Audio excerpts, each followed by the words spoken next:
Hey guys, today we are going to be discussing the New England colonies in the 17th century. To understand these colonies, you kind of have to understand the religious background of Europe at the time of colonization. Here's a little background to that. The Protestant Reformation started in Europe in 1517, and here's how it goes.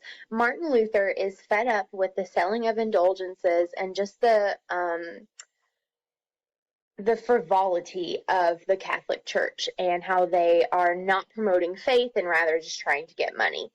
So he breaks away from the Catholic Church by nailing his 95 Theses on Halloween night to the door of a church in Wittenberg, Germany. And essentially his idea is that the Bible alone is the source of God's word. And so Christians don't have to answer to a pope or to a bishop or to a priest, but rather they have a direct link to God or to Jesus through the Bible, and that faith alone in Jesus Christ determines salvation. You don't have to buy anything. You don't have to do any good works, although it's suggested. You don't have to do any good works to determine your salvation. So that kind of denounced the authority of popes and priests and bishops. And this begins Protestantism. When I say Protestantism, that the word protest is in there. He's protesting the Catholic Church.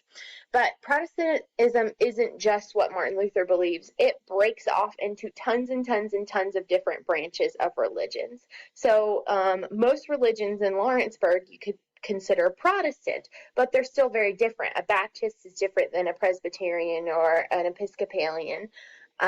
So during this time, we call Catholics Catholic. Those are those that answers to the Pope, and every other Christian religion that doesn't, a Protestant. Another Christian religion that came about during this time period is Calvinism, started by John Calvin. So he took Luther's ideas but disagreed with some of them and founded his own when he wrote a book, Institutes of the Christian Religion, in 1556. So a few years after Martin Luther nails the 95 Theses to the church. And John Calvin's idea is predestination. And this is the idea that God is all-knowing and thus knows who will make it to heaven and who won't. And those that were chosen by God were called the elect, and they will have eternal salvation. And so he also says that you don't have to do good works to get to heaven because it's already decided who's going and who's not. And so with this idea of Calvinism, to be considered one of the elect, you had to have a conversion experience. So often public, often very emotional, an intense, identifiable time that you said, I was not a Christian and now I am. That's an idea from Calvinism. And lastly, we have the Anglican Church or the Church of England. Those are used interchangeably here. So here is the issue here.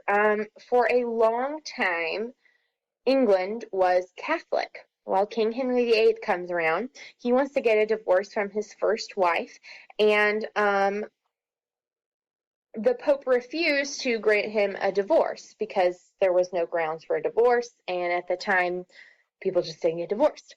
And so to solve the issue, King Henry VIII creates his own church, breaks away from the Catholic Church, and calls it the Church of England, and it looks a lot like the Catholic Church, but just with a different name, and allows the king to get a divorce.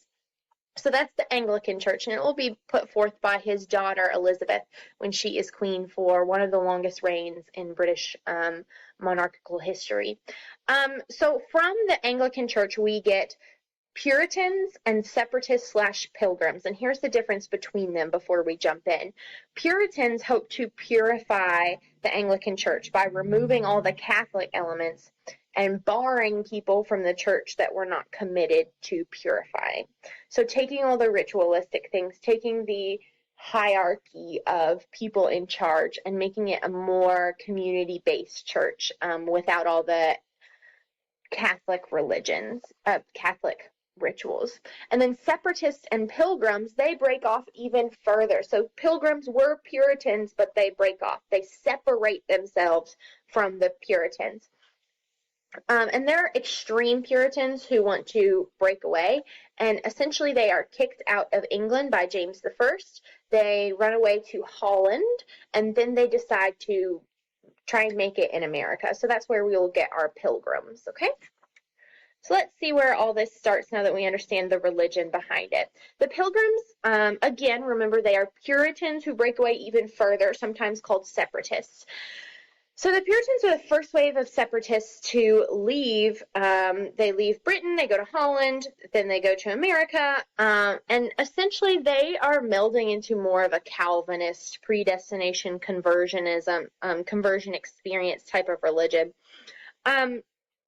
They will work with the British Virginia Company, and their agreement here is we will start a colony in America and work for 7 years in return for your money in order for us to build the colony. So something that you may not know about the Pilgrims and the first Thanksgiving that you learned when you were little is that on the Mayflower, over half of the people on there weren't Pilgrims at all. They were employees of the Virginia Company. They weren't all the pious religious separatists that we think that they are. In fact, a lot of them were just like, this is my passage over here, I'll take it. I'm working for the Virginia Company. They weren't all religious and part of the church. So the profits of this settlement would be shared among the settlers for those 7 years in order to build up even more capital to further the colony after the contract of 7 years is up. So they fly. They sail over on the Mayflower. But some historians think that it's straight off course. So the Virginia Company is heading towards Virginia, but it doesn't quite make it there. In fact, it lands off the New England coast with 102 people on it. So they choose this site called Plymouth Bay. It had been an Indian community, but it had been killed off by a huge Great Plague, probably smallpox, years earlier.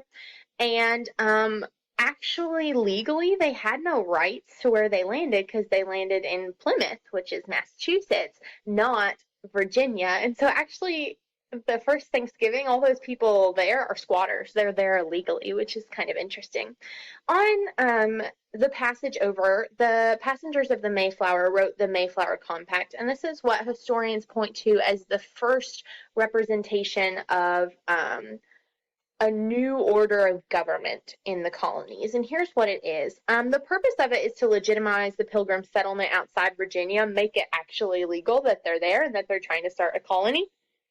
And they create a secular document, even though half of them are deeply, deeply religious separatists.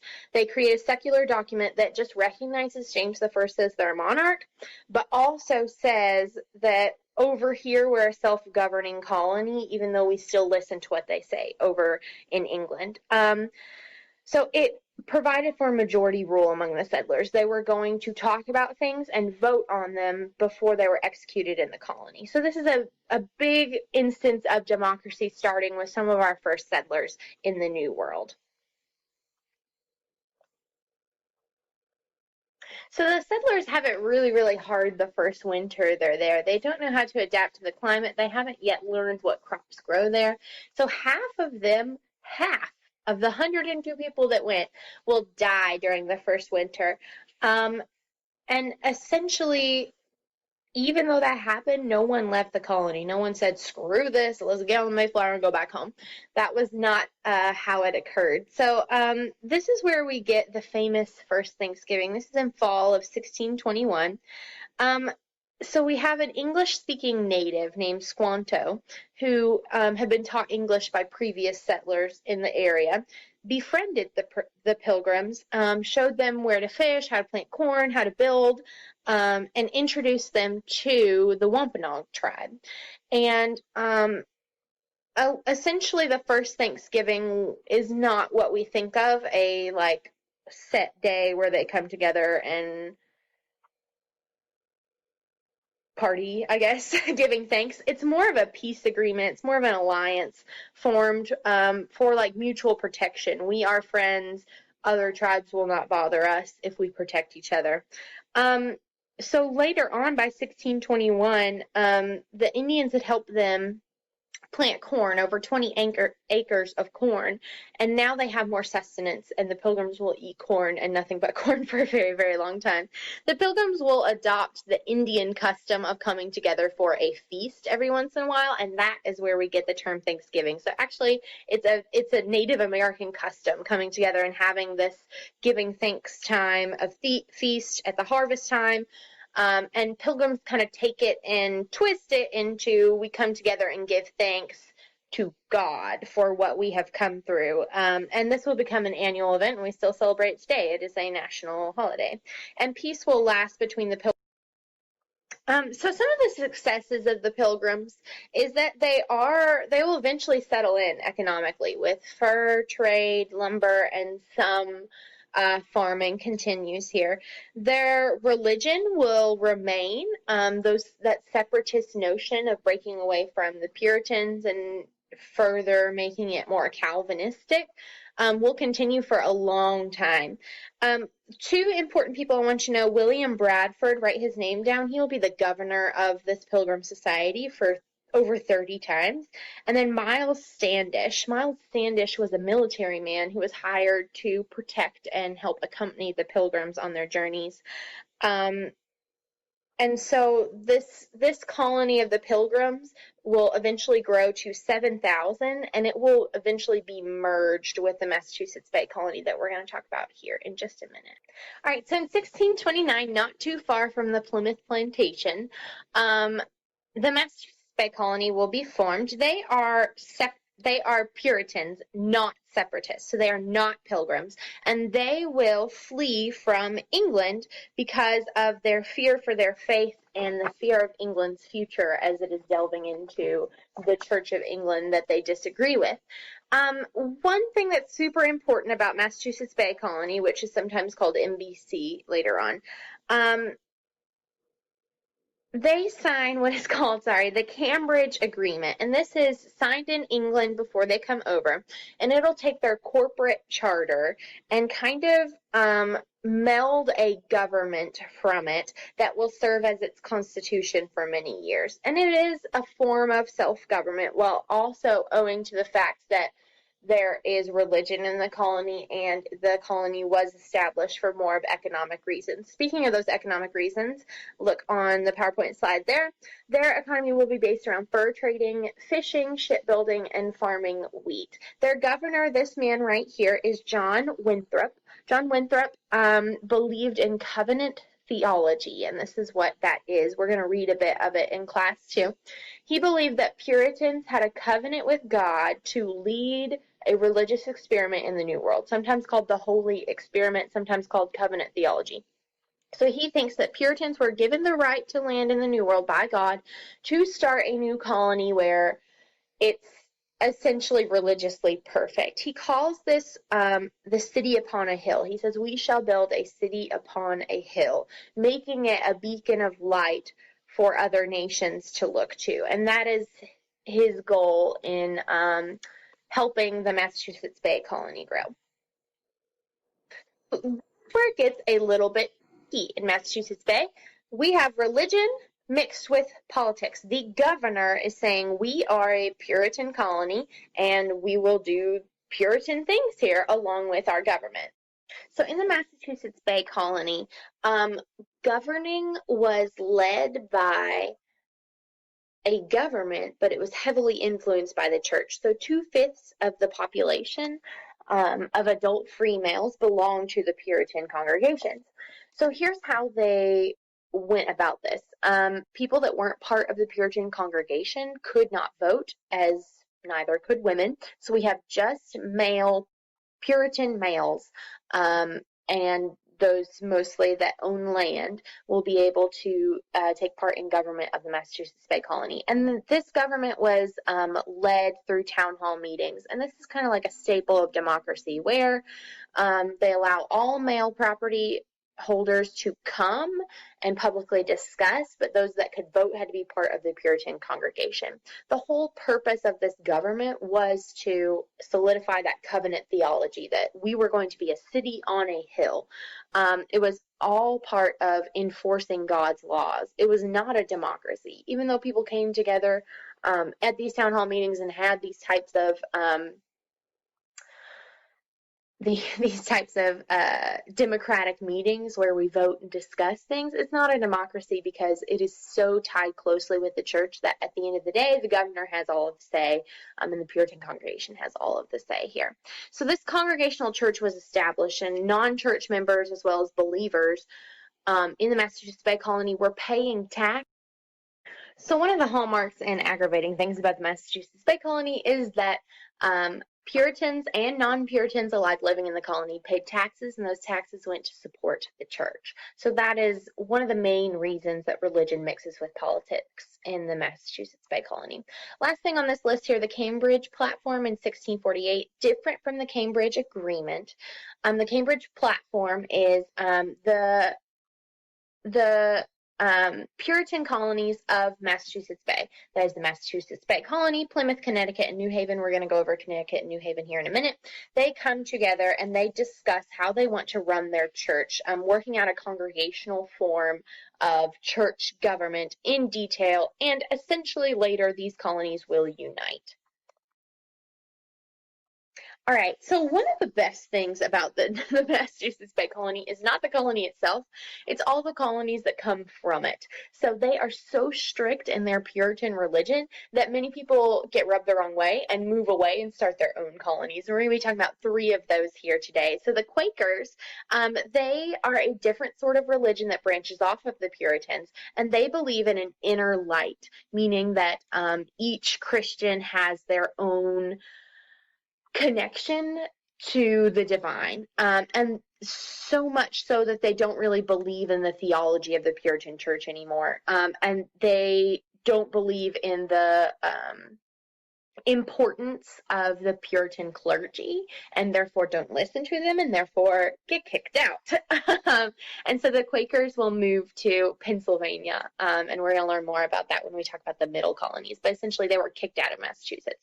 The next one is Anne Hutchinson, who is extremely interesting. So she believes in, and I'm going to screw up this word, antinomianism. Yeah, that word. That's why I didn't put it on the screen, because it's not that important. And essentially, this is the belief that the elect don't have to follow God's laws or man's laws because they're predestined for salvation. So the Puritan qualities of you have to listen to God so you can be saved, she says, well, there are those of us who are already saved. We're part of the elect, that Calvinist predestination idea. So we don't really need to follow God's laws. We can run this religion the way we want. We don't need to listen to the Puritans. She, as a woman, holds prayer meetings in her house, discusses sermons with other women, and this holding of prayer meetings and having some sort of like church at your house, that's something that nobody did, because that church is what the clergy does. And so she will eventually get kicked out of the colony and will run away and start her own colony in Connecticut. Let me make sure. She ends up going to Rhode Island for a while, tries to start a colony in Connecticut. Eventually she'll settle in New York, but she and all but one of her 14 kids will be killed by Native Americans. So it doesn't end up well for her, but interesting to see a woman early in American history speaking out about what she believes was wrong. Next is Roger Williams. He is from Salem, Massachusetts, part of the Massachusetts Bay Colony, and he was extremely different separatist. We would put him even beyond the Pilgrims. He truly wants to break away from this Puritan theology and challenges how legalistic the Massachusetts Bay Colony is. He also, interestingly enough, did not believe that the colony should continue expanding because he believed that that land belonged to the Native Americans, which was not a popular opinion at the time. And he claimed that the colony took the land from the Native Americans without proper compensation towards them. One of his ideas, and I wrote it down on here for you to write down, is the liberty of conscience. And this is the idea that the civil government does not have the authority to tell you how to run your life. The government should not be allowed to tell you what religion you have to be part of that government. Let me restate it that way. So essentially, separation of church and state in the way that the government should be able to punish you for things that you do that are crimes, not for things that you do that go against a religion. So if you steal something, yes, that's a crime. Yes, it goes against a religion. Government can do something for that. If you curse or take the Lord's name in vain, that's a religious issue. That is not a government issue. The government should not be able to punish you for that so-called crime. That is his idea of liberty of conscience. And he's kind of the first one to use the wall of separation metaphor that Thomas Jefferson will later use, talking about church is one thing, government or state is another thing. There needs to be a wall of separation between them. And because of this idea, he is not liked in the Massachusetts Bay Colony, and he will be kicked out, banished, and then he'll actually buy land from Native Americans. Again, he felt for the Native Americans, and he will start the community of Providence, Rhode Island. And one thing about him is that he will accept all people in Rhode Island, regardless of their religion, and he will run a government that is free of religion in Rhode Island, very different from the Massachusetts Bay Colony he had come from. So there's a picture of Anne Hutchinson, a statue in Rhode Island, showing her desire for faith, and then a Quaker, just what you think of when you think of Quakers there on the right. So Puritanism is going to fall by the wayside, and here's the beginning of the end for it. One of the issues here is generational differences. As time goes on, those Puritans start losing their religious zeal here, as well as more people are coming to the New World and settling out on smaller farms outside of the city center. How are you supposed to have them involved in a church and a government that are the same thing if they live way far out? It kind of became some of the issue.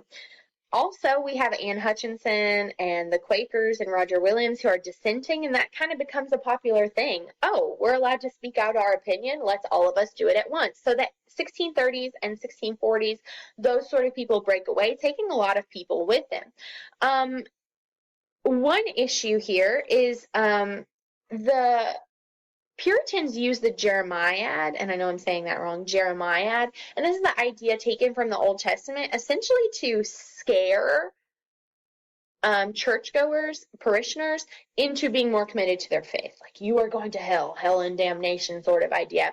And many Puritans are not a fan of this, and when it continues, they're still not a fan of this, and that will cause them to break away as well. So essentially, this idea that you have to convert to the Puritan faith and have this conversion experience and prove it to the clergyman, that is becoming an issue.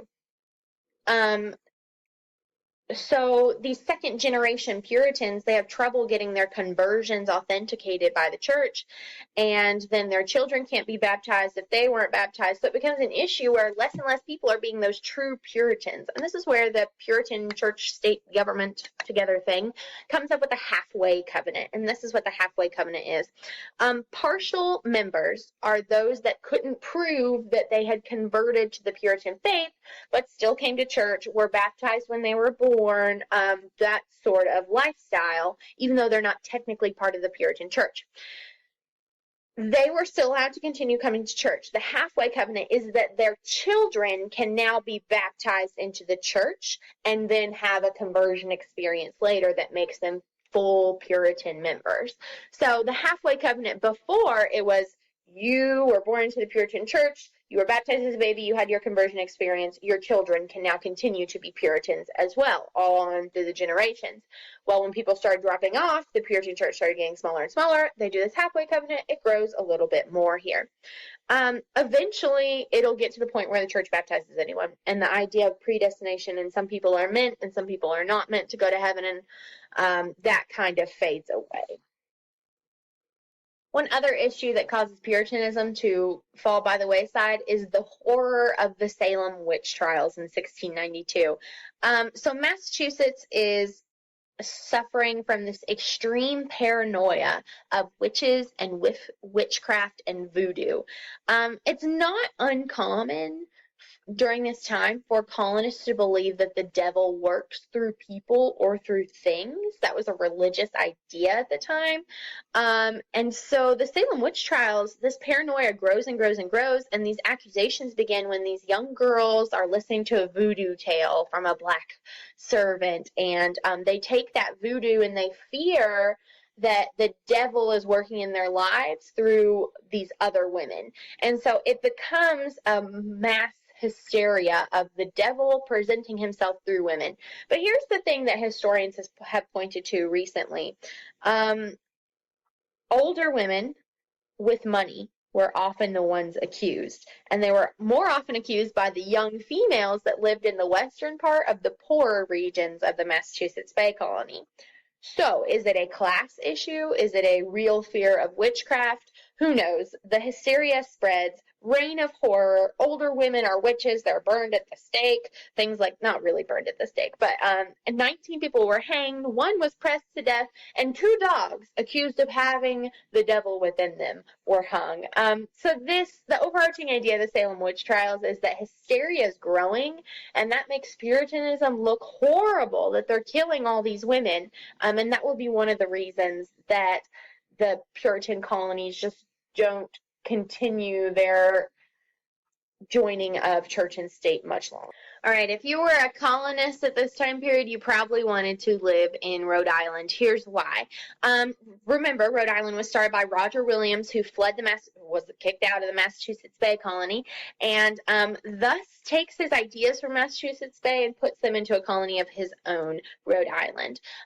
Providence, Rhode Island. Providence meaning given by God. This is the path we are meant to take.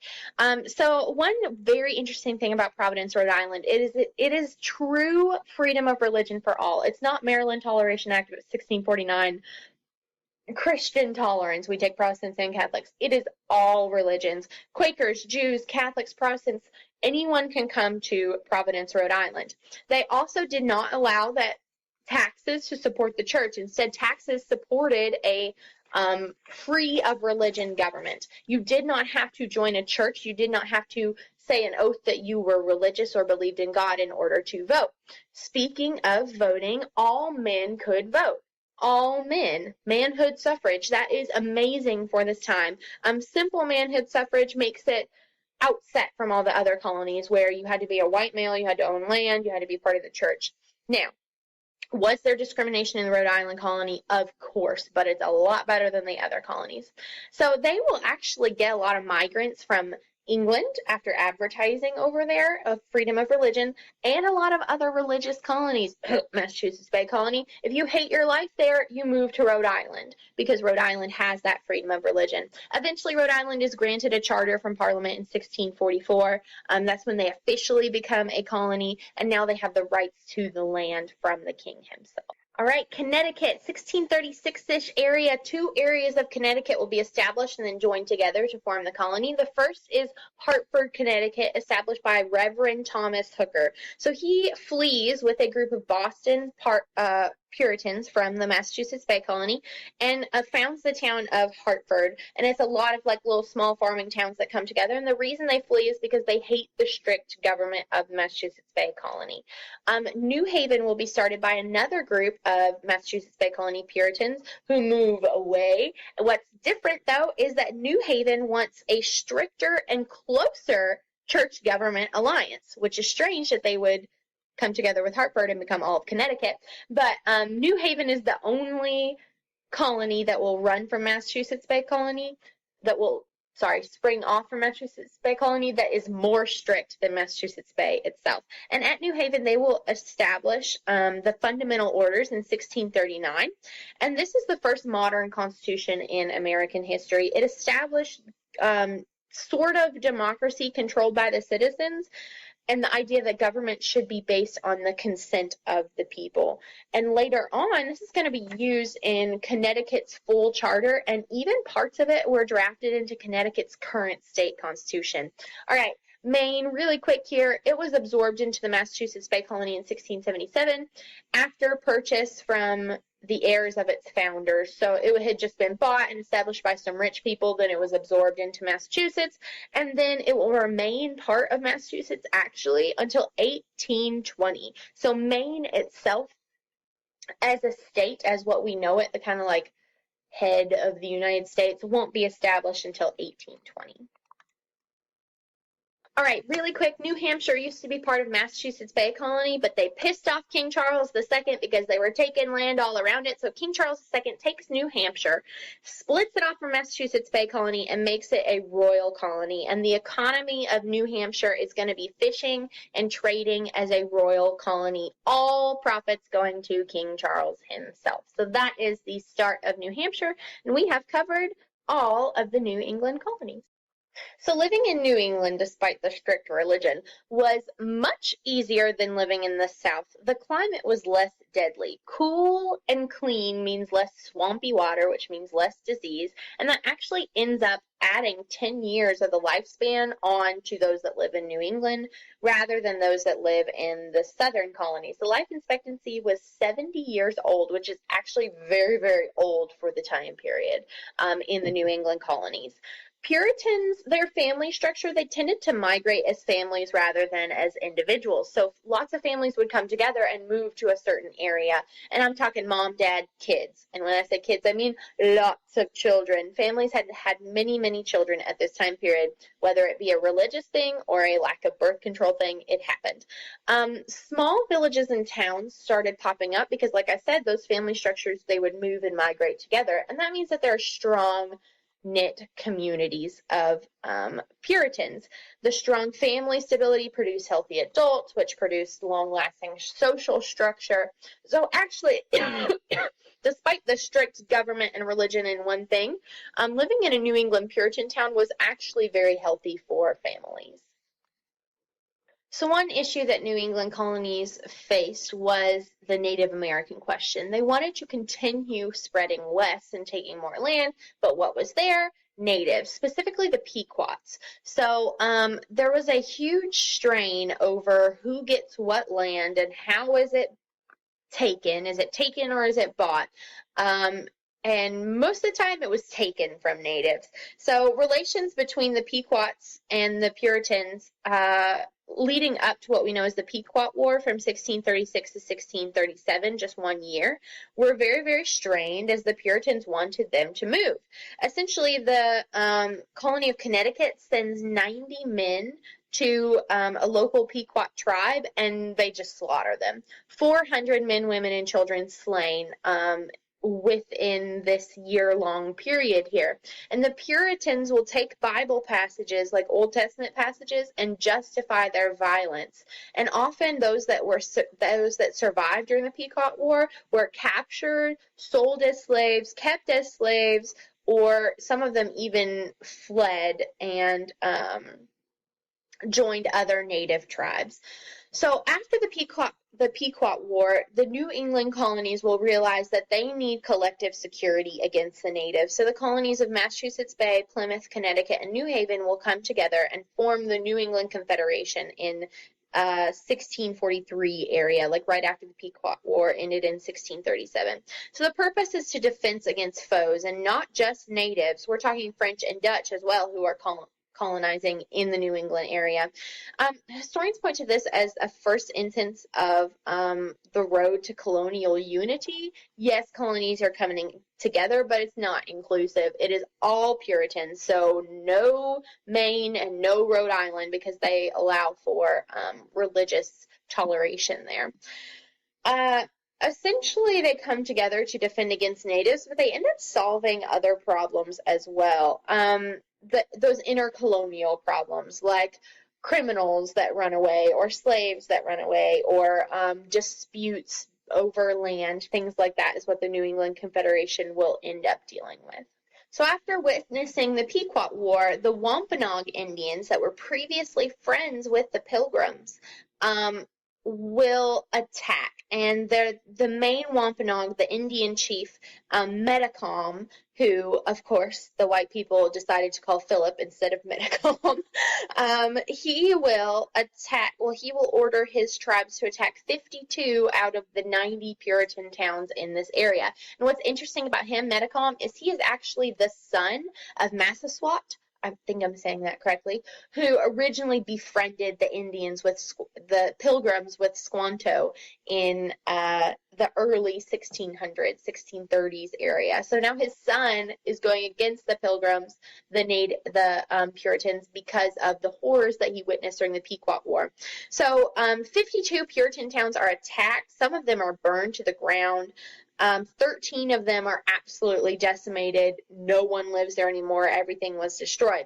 And they're copying the white settlers' attack plan here. The white settlers had gone to the Pequot tribe and murdered everyone and burned everything down. That's not the Native American way of fighting, but they copy it to get back at the Puritans. The colonists end up being victorious here. Many of the natives were captured, slaughtered, or enslaved, or even sent to the West Indies to be slaves. Metacom himself will be executed. His head will be cut off, King Philip / Metacom, and displayed for 20 years, which is disgusting. But the impact of this war is that it's the most bloodshed that we have seen colonists interact with. And the first war, you could count the Pequot War, but historians like to look at this as the first bloodiest war ever fought on the soil of the Americas.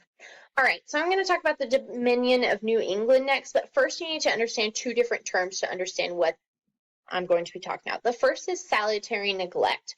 The Great Britain, when ruling her colonies, will switch between these two types of rule. So salutary neglect is, I'll read it to you, a period of British rule of the colonies in which England did not strictly enforce parliamentary laws, allowing the colonies to flourish in relative independence. So not enforcing those navigation laws, not enforcing the economic needs of Great Britain, just saying, here, do what you want over there. Remember, we're still in charge, but we're not going to really enforce a lot. On the other side, we have mercantilism. Mercantilism is the idea that the colonies exist for the benefit of the mother country, for its wealth and prosperity. So this idea is go over there, make stuff for me, send me the money. You exist for me, and I have the right to enforce what I want over there. So let's put this into your perspective here. Salutary neglect would be those of you that have parents that kind of let you do what you want if you check in with them every once in a while, and sometimes you have to do some chores. They're just like, you're grown up, you'll get it all together. Tell us every once in a while what you're doing, you're learning, you can flourish by yourself. Whereas parents that would go with the mercantilism idea would be more parents that exploit you to babysit your younger siblings, make you do chores, constantly texting you, where are you, what are you doing, who are you with, making you do everyone's laundry, and making you think that maybe they just had kids, so they don't have to do things anymore. So those are the two ideas, putting them in perspective for you. Talking about the Dominion of New England, there's going to be one guy in charge, Sir Edmund Andros, appointed by King James II, who will lead the Dominion of New England, often called the DNE. And this is kind of his idea. The colonists had left their rights behind when they left England. So here's what the idea of the Dominion is here. So there's unrest in England at this time, and a man named Oliver Cromwell takes over the monarchy, and then he is deposed, and Charles II, the true monarch, is restored, and we call this the Restoration period. So he comes back and he clamps down on his colonies once he's back in power, especially the New England Confederation. He thinks that the idea of salutary neglect, where there was relative independence among the colonies, was not good for him and not good for the colonies, and so he's going to clamp down on those things. The Massachusetts Bay Colony Charter will be revoked if they don't listen to royal orders, and eventually it gets to the point where he decides to have an overarching control over New England. He calls it the Dominion. So this is 1685-86. This is the idea of mercantilism. unite all those New England colonies under one government, under one trade system where I, as the king, benefit. That means that we are going to enforce navigation laws.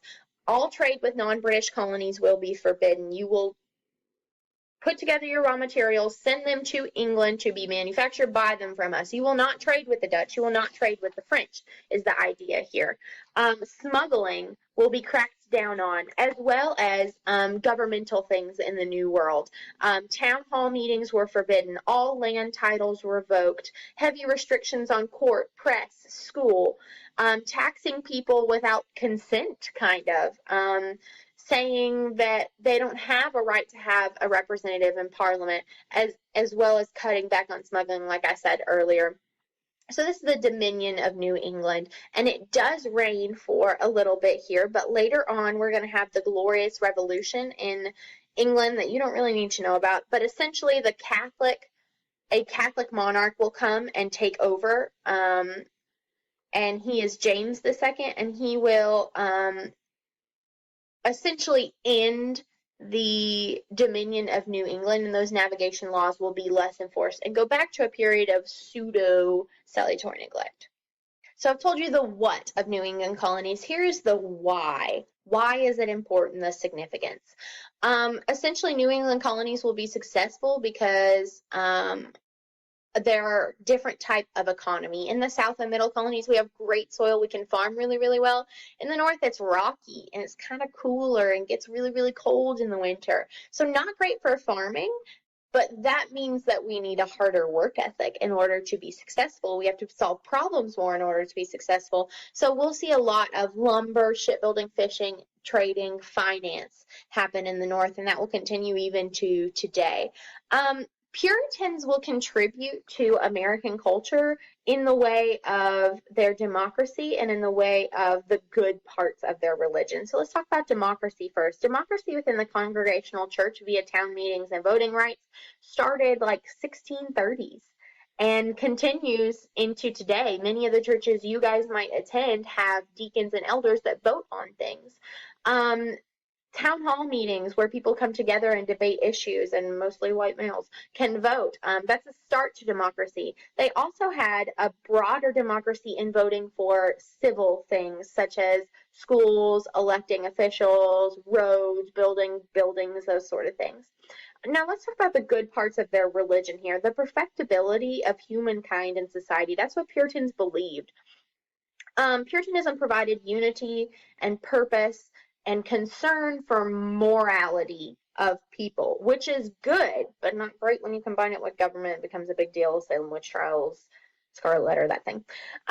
So anti-slavery, most Puritans were anti-slavery, which is great and very active for the time period. And we also get the idea of a Protestant work ethic. Those who are faithful and work hard and succeed will be seen favorably by God, and they will continue to succeed.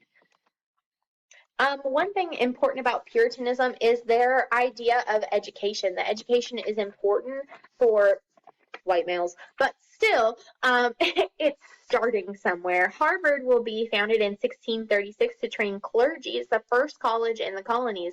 Eventually, it will become more famous as a business and law school. Virginians, think about this. So Harvard, 1637. In the South, a college wasn't founded until 1693. So Puritans really, really valued education. The Massachusetts School of Law, founded in 1642 into 1647. Fun fact here, in Massachusetts, towns with 50 or more families were required to provide elementary education so children could read the Bible. So yes, education for religion, but education in itself is still a good thing. So one of the major reasons why New England is still more literate than any part of the United States. Education is in their history, okay? The majority of adults at this time living in town, not out in the country, were able to read and write, which is hugely significant for the time period when education was not as valued. One other great thing that I didn't put on here about the Puritan society is small farms, tightly knit society, and just good social structure in the sense of people taking care of each other. And that was necessary to provide protection against Indians, to provide protection against the French and the Dutch trying to steal their stuff. But one bad thing about that was outsiders were generally not welcomed in those villages, those small communities there. And another not so great thing about the Puritan lifestyle was the extremely strict and conservative lifestyle that just wasn't open to new ideas and anything that broke from religion.